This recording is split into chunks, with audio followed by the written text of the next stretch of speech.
So hello family, स्वागत है आपका मेरे चैनल के एक और नए वीडियो में, जहां पर आज मैं फिर से एक और एनिमे के बारे में रिव्यू देने वाला हूँ। वैसे तो मैंने इस एनिमे को काफ़ी दिन पहले ही देखा था, मतलब कि 3-4 महीने हो गए, लेकिन सोचा कि वीडियो की कमी है तो क्यों ना डाल दूँ। और मुझे पता है कि तुम लोग मेरे एक्सप्लेनेशन वीडियोस का इंतज़ार करते हो, लेकिन समझा करो यार, मैं काफ़ी थका रहता हूँ आजकल और टाइम भी नहीं मिलता है। सो उसके लिए मुझे पर्सनली माफ़ कर देना। सो अब बिना बकवास के अपने वीडियो को शुरू करते हैं। सो जिस एनिमे के बारे में आज मैं बात करने वाला हूँ वो एक स्पिन ऑफ है। हाँ, किसी और एनिमे का स्पिन ऑफ जो कि उससे ज़्यादा कनेक्टेड नहीं है सिवाय पहले एपिसोड के। तो मैं बता देता हूँ कि ये किस एनिमे का स्पिन ऑफ है। स्वॉर्ड आर्ट ऑनलाइन, ये उसी का स्पिन ऑफ है जिसका नाम है sword art online alternative gun game online.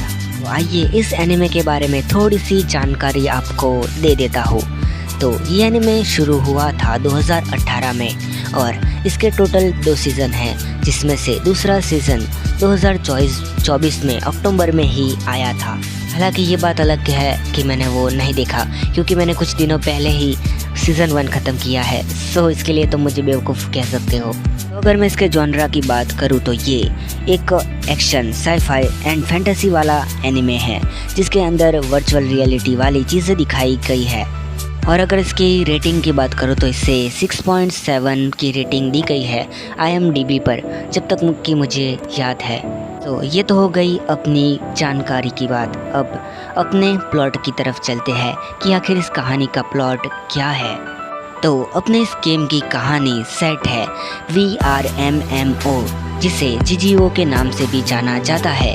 GGO एक वर्चुअल रियलिटी गेम है जहां पर प्लेयर्स जाते हैं और खेलते हैं, और साथ ही साथ में हमें 2-4 मिनट के अंदर स्वॉर्ड आर्ट ऑनलाइन की हिस्ट्री के बारे में बताया जाता है कि वहां पर कैसे पहले कुछ प्लेयर फंस गए थे, जहां पर अगर कोई मर जाता तो वो रियल लाइफ में भी मर जाता था, और इसी चीज़ को GGO ने फिक्स कर लिया था।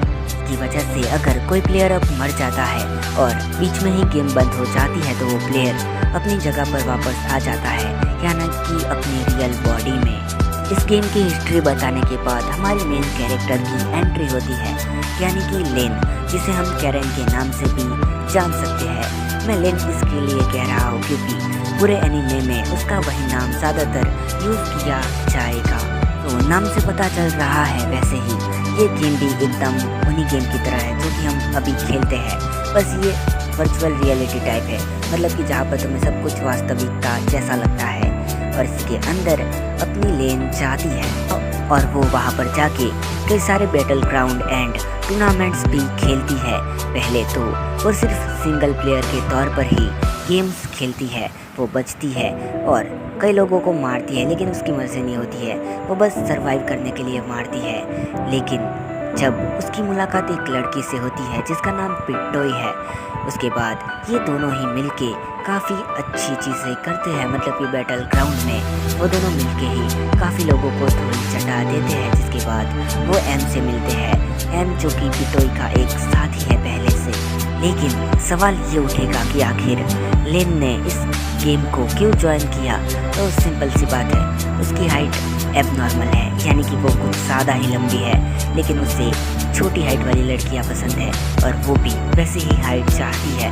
तो उसने सोचा कि मैं रियल लाइफ में ना सही लेकिन VR में तो ऐसा कर सकती हूँ। जिसके बाद उसने गेम खोजना शुरू किया। उसने कई सारे गेम में ट्राई किया लेकिन उसे मिला नहीं, लेकिन फाइनली उसे GGO में अपना फेवरेट कैरेक्टर मिल जाता है, जिसकी हाइट भी छोटी होती है और जो कि पिंक कलर का अटायर पहनता है, और उसकी स्पीड भी काफ़ी अच्छी है एंड वो अपनी स्किल्स को भी आगे बढ़ाती है। और जिसके बाद स्टोरी आगे बढ़ती रहती है और अपनी लेन की फ्रेंड भी उसे ज्वाइन करती है और वो दोनों भी टूर्नामेंट में हिस्सा लेते हैं। जिसके बाद आखिर क्या होगा, पिटोई कौन है, एम कौन है, और आखिर पिटोई अपनी लेन से क्या चाहती है, वो सारे सवालों के जवाब तुम्हें इस एनिमे के अंदर मिलेंगे। और मैं सच कह रहा हूँ, ये तुम्हें मज़ा दिलाएगा। सो अब फाइनली मेरे ओपिनियन पर आते हैं कि आखिर इसमें मुझे क्या अच्छा लगा, कुछ नहीं अच्छा लगा। सो मुझे इसमें 2-3 कैरेक्टर काफ़ी अच्छे लगे हैं, जैसे कि अपनी मेन कैरेक्टर लेन, उसके बाद एक मोटी लड़की आती है, हाँ वो औरत होती है लेकिन रियल लाइफ में वो एक छोटी लड़की होती है। वो लोग मुझे अच्छे लगे। जिसके बाद अपनी लेन की दोस्त, हाँ वो भी अच्छी है, वो भी क्यूट लगती है। और इसके अंदर जो फाइटिंग सीन्स है चुम्मेश्वरी है यार, मस्त लगते हैं मुझे तो वो फाइट सीन। मैं अभी भी देखता हूँ तो ये काफ़ी बढ़िया होते हैं। हाँ मैंने कहा कि ये एक्शन और एडवेंचर से भरा एनीमे है, तो ये मत सोचना कि इसके अंदर कोई कॉमेडी चीज़ नहीं है। इसमें कॉमेडी और ड्रामा भी भरपूर है जो कि तुम्हें काफ़ी मज़ा दिलाएगा। मोस्ट ऑफ अपने लेन एंड उसकी फ्रेंड की बातें, कई बार जब वो कहती है मैं मर गई लेन, वाह क्या ही बात है यार, मतलब वो मर रही है फिर भी कॉमेडी दिलाती है। ये चीज़ें मुझे इसके अंदर पॉजिटिव सी लगी। और अब नेगेटिव की बात करूँ तो ये देखो, इसमें क्या है कि अपनी मेन कैरेक्टर को अपनी हाइट से प्रॉब्लम है, लेकिन मतलब क्यों प्रॉब्लम है ये तुम खुद सोचो। क्योंकि जो बंदा या बंदी वो लंबी हाइट वाले इसके एनीमे देखेंगे तो वो भी यही सोचेंगे ना कि काश मेरी भी हाइट इतनी स्मॉल होती तो मैं क्यूट दिखती। नहीं यार, हर चीज़ की अपनी एक अच्छी चीज़ होती है, मतलब कि उनका कुछ अलग ही फ़ायदा होता है। जैसे कि लंबी हाइट वाले कहीं भी पहुंच सकते हैं, छोटी हाइट वाले कहीं भी नीचे वाली चीज़ों में जा सकते हैं, मतलब जिनकी साइज छोटी है ना कि वो मोटे होते हैं, ये बात। और यार मुझे गलत मत समझना, ये मोटा कह रहा हूँ, ये भी ठीक है यार, सबकी अलग अलग चॉइस होती है। लेन मुझे उस जगह पर डिसअपॉइंट करती है कि मुझे क्यूट लगना है तो छोटे दिखना चाहिए, ये बकवास है मेरे लिए। और दूसरे दो नेगेटिव कैरेक्टर पिटोई और एम, हाँ ये दोनों, मतलब कि तुम पिटोई की बातों से ही समझ जाओगी कि आखिर वो क्यों अजीब है, वो तुम खुद देख लेना, मैं नहीं बताऊंगा क्योंकि अगर मैंने बताया तो कहानी स्पॉइल हो जाएगी। और एम इसलिए क्योंकि वो खुद कंफ्यूज है यार कि वो क्या कर रहा है।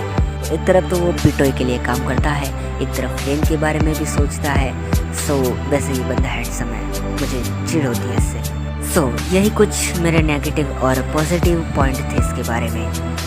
फाइनली रेटिंग करते हैं। सब में से रेट करना चाहूँगा 10 आउट ऑफ 8.8।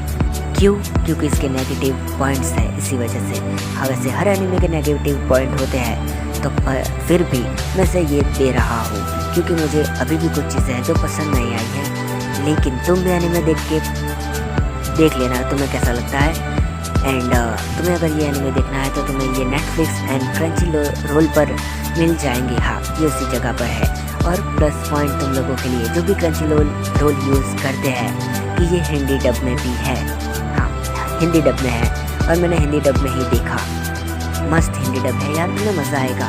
ऐसा लगेगा कि जैसे मेन कैरेक्टर ही उन्हें आवाज़ दे रही है, यानी कि जैपनीज़ कैरेक्टर उन्हें आवाज़ दे रहे हैं, तुम्हें ऐसा लगेगा। तो मैं तुम्हें ये रिकमेंड करना चाहूँगा कि इसे ज़रूर से एक बार तो तुम देख ही लेना। सो यही तक का था आज का वीडियो, हम मिलते हैं नेक्स्ट वीडियो में, तब तक के लिए bye, take care and sayonara.